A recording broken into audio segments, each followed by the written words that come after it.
चर्चा को आगे बढ़ाते हैं और बात कर लेते हैं उन लोगों की जिनकी शादी को लेकर अक्सर परेशानियां होती हैं। शादी में रुकावटें आ रही हैं या रिश्ता जुड़ते ही टूट जाता है, तो आपको किस देवी की कैसे उपासना करनी चाहिए और कौन से उपाय करने चाहिए, ये जानते हैं। बताएं पंडित जी। देखिए, कुंडली में बहुत से योग होते हैं। एक तो होता है शीघ्र विवाह योग, जिसमें जन्म लग्न का स्वामी और द्वितीय भाव का स्वामी, अगर ये जन्म लग्न या द्वितीय भाव में हो तो ऐसे व्यक्ति का विवाह बहुत अर्ली एज में हो जाता है। या लग्नेश सप्तमेश की युति हो जाए लग्न और द्वितीय स्थान में, तब भी विवाह शीघ्र हो जाता है। लेकिन अगर बृहस्पति 7वें घर में बैठ जाए, 7वें घर में शनि की स्थिति हो जाए, शनि के साथ राहु भी हो जाए, या नीच राशि का सूर्य हो जाए, या सप्तम भाव पर पापक ग्रहों की दृष्टि हो जाए, तो विवाह में बड़ा विलंब होता है। यहां तक विलंब होता है कि माता पिता निराशा के दलदल में डूबने लगते हैं। और अगर किसी के घर में भयंकर पितर दोष है, पितर दोष आप कैसे जानेंगे? पितर दोष जानना है तो आप देखिए कि आपके घर की दीवारों में सीलन होगी, आपके घर की दीवारें कहीं क्रैक होंगी, आपके घर में कोई हंसता नहीं होगा, कोई खिलखिलाता नहीं होगा, फर्श कहीं न कहीं टूटी होगी, घर में पानी कहीं लगता होगा, बाथरूम हर समय गीला रहता होगा, बिस्तर अस्त व्यस्त रहते होंगे, जूते चप्पल फैले रहते होंगे, पूजा स्थान अव्यवस्थित होगा। ये सारे सिम्टम बताते हैं कि आपके यहाँ पितर दोष है।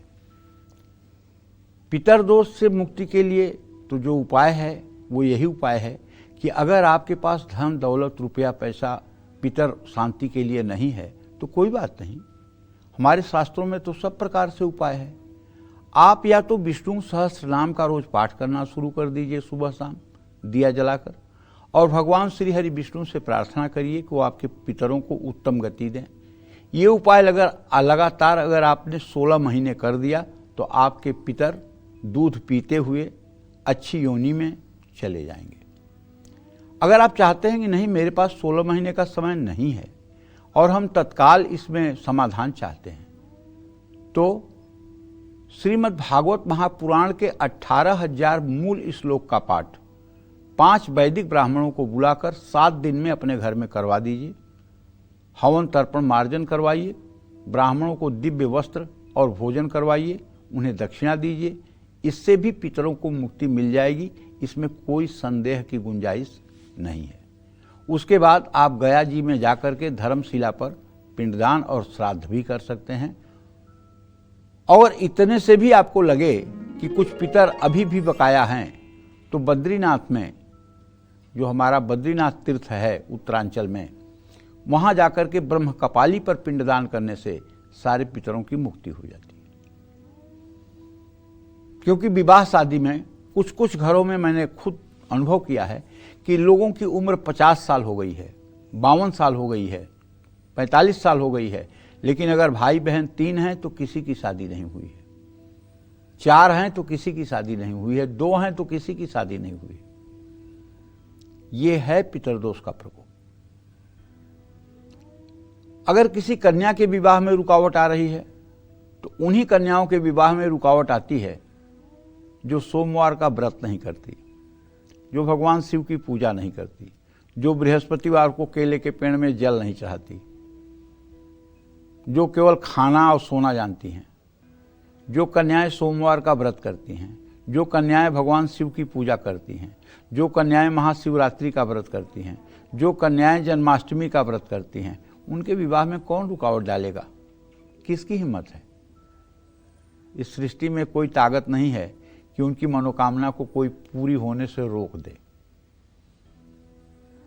तो भाई, अगर शादी में रुकावट आ रही है या रिश्ता जुड़ते ही टूट जाता है तो कात्यायनी यंत्र की भी स्थापना करना चाहिए और कात्यायनी मंत्र का भी जप करना चाहिए।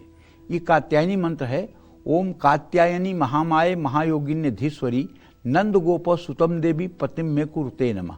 इसके पहले ओम क्लीम जोड़ लीजिए और मंत्र के अंत में क्लीम ओम जोड़ दीजिए। ये मंत्र श्रीमद् भागवत महापुराण का है। गोपियां भगवान कृष्ण को पति के रूप में चाहती थी, तो जमुना जी के किनारे बालू की मूर्ति बना करके दुर्गा जी की और यही मंत्र जप करती थी। वो एक अनुष्ठान बन गया। इसे कमल गट्टा के माला पर पहले दिन 10 माला और शेष 20 दिन 10-10 माला सुबह शाम जप किया जाता है। इस मंत्र का जप करने पर 2 चीज़ों की अनिवार्यता होती है। पहला, पीला आसन होना चाहिए। दूसरा, जप करने वाली कन्या का संपूर्ण वस्त्र पीला होना चाहिए और वो केले के पेड़ में जल हल्दी चढ़ा करके, केले के पेड़ के नीचे सरसों के तेल का दिया जला करके और पीले आसन पर बैठकर मुंह में पान खाते हुए, सनातन धर्म में यही एक मंत्र है जो पान खाते हुए किया जाता है। बाकी सारे मंत्रों का विरोध है कि पान, तंबाकू, सुरती खाते हुए अगर आप मंत्र जप कर रहे हैं तो उसका महात्म्य खत्म हो जाता है। लेकिन ये एक ऐसा मंत्र है जिसमें आप मुंह में पान रख करके ही इस मंत्र का जप करें। पहले दिन 10 माला, दूसरे दिन 10-10 माला सुबह शाम, 41,000 और 21वें दिन किसी ब्राह्मण को बुलाकर इसी मंत्र से हवन करवा करके ब्राह्मण को भोजन करा के दक्षिणा देनी चाहिए। इससे विवाह में शीघ्रता होती है। इसके साथ ही गोस्वामी तुलसीदास जी द्वारा रचित श्री रामचरितमानस में जो सुंदर कांड है वो साक्षात कलयुग में सिद्ध है। अगर उसका नित्य पाठ किया जाए और सोमवार के दिन कन्या रुद्राक्ष की माला पर ओम सोमेश्वराय नमः या नमः शिवाय का मंत्र जप करे और सोमवार को मां पार्वती को श्रृंगार की सामग्री समर्पित करे और कम से कम 16 सोमवार का व्रत करे तो निश्चित रूप से दिव्य विवाह का संयोग बनता है।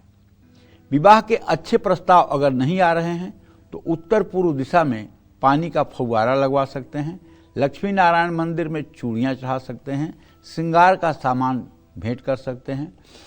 जन्म कुंडली में शनि ग्रह के कारण विवाह में अगर देरी हो रही है तो शनिवार के दिन शिवलिंग पर जल और काले तिल मिलाकर के अभिषेक करें।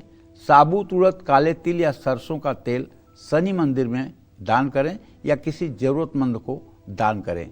इससे आपको लाभ मिलेगा। जय मां विंध्यवासिनी।